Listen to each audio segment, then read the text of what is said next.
Hi, this is Aaron Lin, and I have another productivity training video for you guys, and this one is about frequently asked questions about morning and evening rituals. So if you have any other questions in addition to these, please ask them in the comments below. And if you're a business owner who needs help with their systems, there's a link about information about my private consulting services in the description below as well. So I'm going to need a computer for this one, so let's get started. Okay, so the first frequently asked question is, do I have to do my rituals every single day? And the answer is yes. To get the benefits of your morning and evening rituals, you have to do them every single day.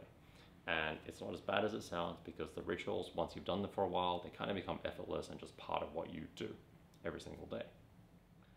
The second question is, what if my rituals are taking too long? Well, the first thing I would do is make sure that your rituals actually are taking too long.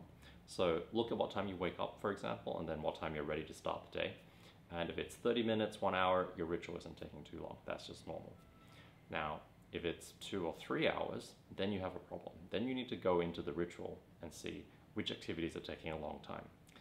For example, you may find out that while you're brushing your teeth, you start scrolling your phone to check for messages, and the next thing you know, 20, 30 minutes have gone by. And once you know that, you cut that out, and your ritual time will shorten back to a more reasonable time period. Okay, what do I do if I wake up late, or I have to sleep late because of work or a school assignment, or if I change time zones when I'm traveling? So there's a few different sides to this.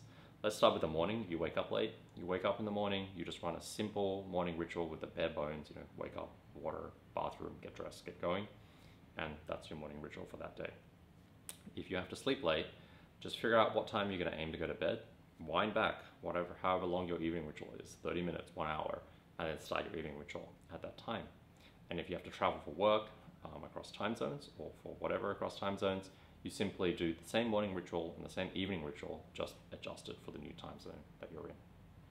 Rituals seem really hard to implement. What can I do? Okay, so rituals are only going to be difficult for the first 1 to 2 weeks that you do them. That's because you're going to use a bit of willpower, a bit of discipline to kind of build a new habit. And eventually they'll become automatic and second nature to you. So if you're finding them difficult, it's probably because you're in that initial 1 to 2 week phase.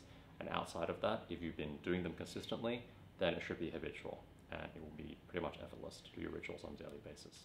Okay, I'm still having trouble getting to sleep or getting a good quality night of rest. What can I do? So there's two sides of this. The first is do your morning ritual, because morning rituals, even if you wake up groggy or tired, if you run your morning ritual properly, it will get you to a point where at least you can function for the day, if not super productively, then somewhat productively. And that's better than, groggy or tired to start your day. The other side of it is the evening ritual, and you may want to look at your evening ritual, add in some extra things, some stretching, some sleep supplements, some blue blockers, whatever it is, add those into your evening ritual to help you wind down better and get better sleep. Now, the last thing outside of rituals that can affect your sleep is obviously your sleep hygiene, and that's a whole other video in and of itself. But things like make sure there are no lights on in the bedroom, make sure that it's dark and quiet, it's relatively cool. Those things can all affect the quality of your sleep as well. So if you're not getting a good night of sleep, check your rituals first, and if it's not those, then it's probably the actual sleep itself that needs to be addressed. And those are the most frequently asked questions about morning and evening rituals. So if you have your own question, please ask it in the comments below. And if you're a business owner who needs help with their systems, please feel free to reach out to me using the link in the description below about my private consulting services.